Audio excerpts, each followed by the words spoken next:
Noites Brancas, de Dostoiévski.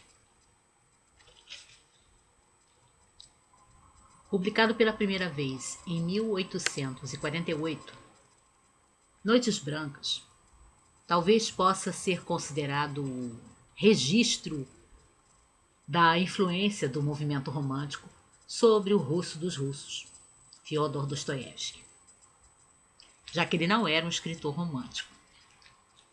Mas existem algumas características do romantismo em Noites Brancas. Ela também é chamada por alguns críticos de uma novela lírica. É uma noite em São Petersburgo e o protagonista narrador nos conta que mais uma vez ele está andando pela cidade à noite. Ele é um sonhador, ele é um jovem de 26 anos, como ele nos informa a certa altura. Ele é muito tímido e a certa altura ele está passando por uma determinada parte da cidade, né, de São Petersburgo à noite, e ele vê uma mocinha que está parada e ele percebe que ela está chorando. Como ele é muito tímido, ele não costuma se aproximar das mulheres, ele não sabe nem como se aproximar das mulheres, ele tem vontade de saber por que ela está chorando, se ela está aflita com alguma coisa, mas ele não se sente capaz de fazer isso. Mas acontece um incidente ali e os dois acabam travando conhecimento. O sonhador, que é quem nos conta a história, e essa jovem que a gente vai ficar sabendo que se chama Nastienka. E essa vai ser a primeira noite de 4 noites em que esses dois vão se encontrar, vão conversar e vão contar um ao outro as suas histórias. Em linhas gerais, esse é o enredo de Noites Brancas. Mas tem mais que isso. Algumas coisas que eu achei interessantes para destacar, porque essa foi a minha releitura da novela. Ela tem cerca de 50 páginas, mais ou menos, 50, 55, dependendo da edição que a gente pega. E eu li muito devagar porque eu reli essa novela chorando. Mas vamos lá. As coisas que eu anotei. Uma coisa que eu acho que dá para perceber bem em Noites Brancas é o tratamento diferenciado que o Dostoiévski dá ao seu protagonista, né, ao herói narrador, que ele é uma criatura inadaptada, como é muito comum aparecer em novelas do Dostoiévski, aquelas criaturas, né, aqueles personagens principais masculinos que eles não conseguem se encaixar, né, eles têm uma dificuldade de se irmanar com os outros homens, de participar da vida comum em sociedade. Mas isso também é uma figura comum dentro do movimento romântico, né? O herói romântico por excelência, aquele que foi marcado, né, pelo poeta inglês Byron e que vai aparecer na obra de outros românticos de outras nacionalidades, como Musset na França, como Baudelaire também na França, como Hoffmann, né, o alemão Hoffmann, que aliás foi muito lido pelo Dostoiévski, o influenciou.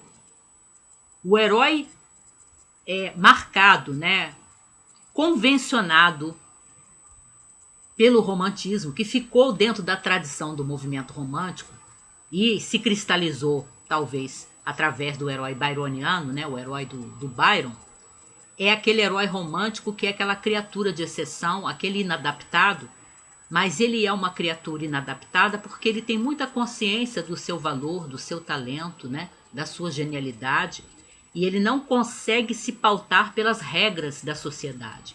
Ele não consegue se encaixar ali dentro porque ele está sempre em conflito com o que é esperado, né, das pessoas comuns, e ele não consegue ser uma pessoa comum. Porque ele é talentoso, porque ele é genial. Dá para perceber que existe um pouquinho de presunção aí, né? Pois é. Então, você nota nesse herói romântico já cristalizado que ele tem uma autoestima, Ele não se adapta, ele tem os seus momentos de dificuldade, de sofrimento por isso, mas ele tem uma autoestima e ele olha frequentemente a sociedade, né, e o mundo em geral com certo desdém, porque ele está consciente que ele tem valor, que ele tem talento, que ele tem algo dele que o torna diferente dos outros. E isso para o herói romântico byroniano geralmente não é uma coisa ruim.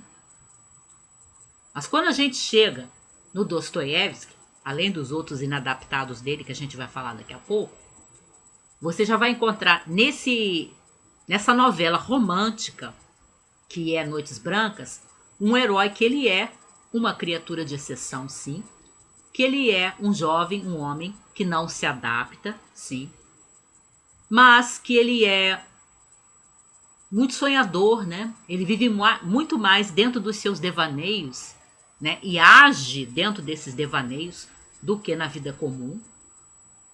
Mas ele não tem esse olhar de desdém sobre a sociedade. Pelo contrário, você sente nele uma carência e uma vontade de participar e de se integrar.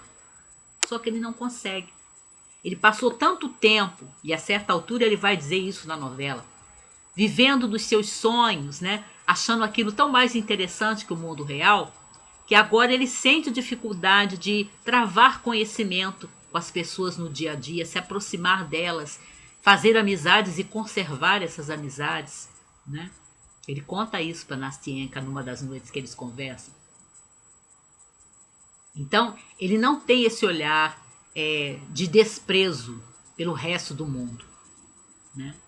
Ele percebe que ele não se encaixa, mas você não percebe nele aquele orgulho natural do herói romântico cristalizado pelo Byron. E que você vai encontrar no Musset, você vai encontrar na primeira fase do Goethe, você vai encontrar no Hoffmann e em outros autores românticos.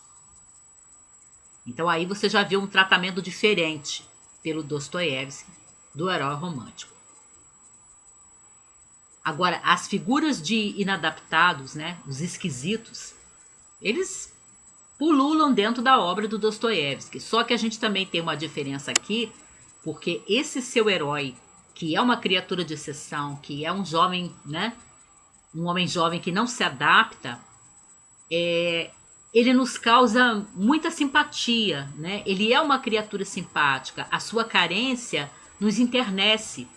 E as suas atitudes e seus pensamentos e os seus gestos, mesmo os menores, eles não causam em nós aquela estranheza e aquela irritação e choque que frequentemente os inadaptados, os esquisitos do Dostoiévski nos provocam.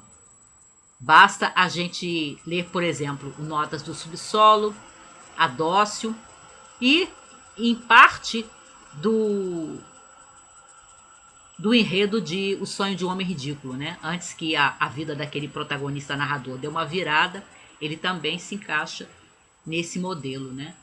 Do inadaptado, que é uma criatura frequentemente irritante e que nos choca, né? A nós, leitores.